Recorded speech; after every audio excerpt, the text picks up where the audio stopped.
Always bullied in school and never had any friends. So, yeah, I started drinking when I was 14 and then started doing smoking weed when I was 16.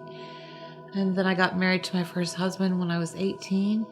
My husband beat me, so we were married like 4 years and I left him and my son. And then one day I was driving down Pacific Highway on my way to work and I thought, and I was seeing these girls and I just, the next day I quit my job and started prostituting. And then I moved into the motel. I was there for 17 years. I was in a 30-year marriage, not a happy one, but there was a lot of turmoil. And when my kids went to college and were graduating, it just fell apart even worse. I was in a relationship for 27 years, and my significant other started doing heroin behind my back. And I found him on the floor in our basement, almost dead. I didn't know how to detach myself or separate myself from him, and I knew that I loved him, and I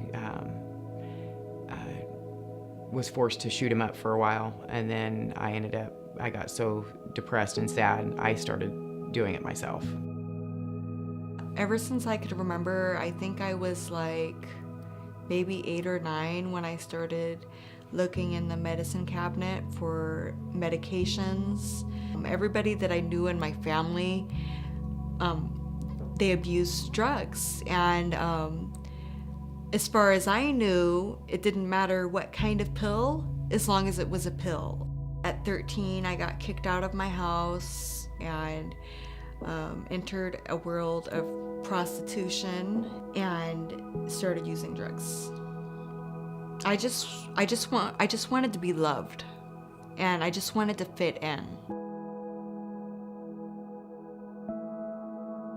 I'm originally from Korea, and I was abandoned when I was over there, and then I was adopted, and my adoptive family had a lot of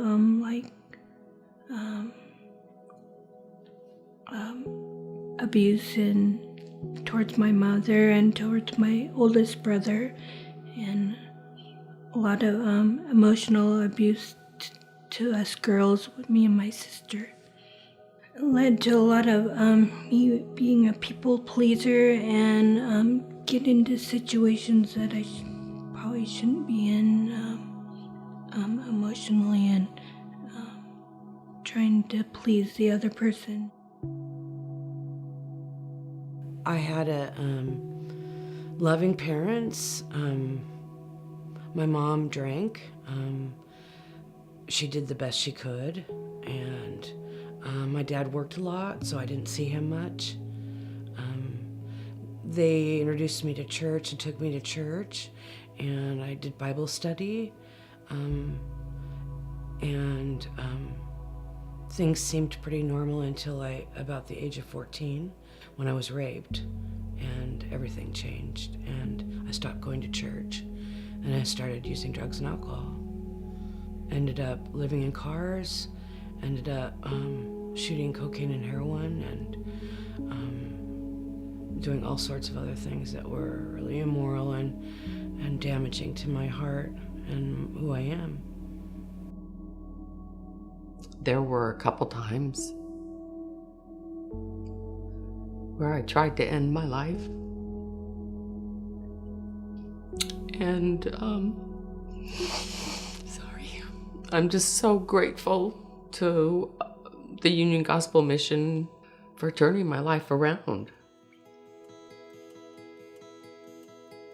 When I walked through the door, almost hit my knees and started crying. And I was just like, I knew that God had brought me here, that I needed to heal.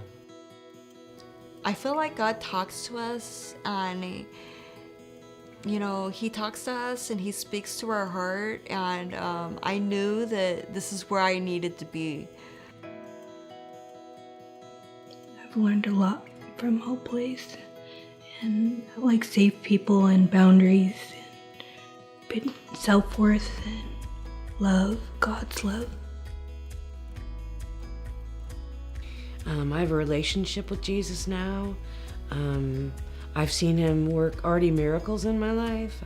I used to be really insecure and not feel very good about myself. I didn't feel worthy, and now I have a sense of worthiness in his righteousness. So I'm really excited about my new life that as I move on from Hope Place. I'm so lucky to be alive. I was ready to change my life. I wasn't nervous or anything. I just wanted it so much. I put my whole self into the program. So I love it here.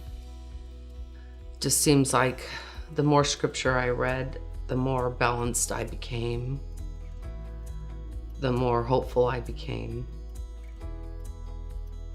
I finally realized that God loved me, that I wasn't a mistake. I'm just excited to get back with my daughter and see our lives be better.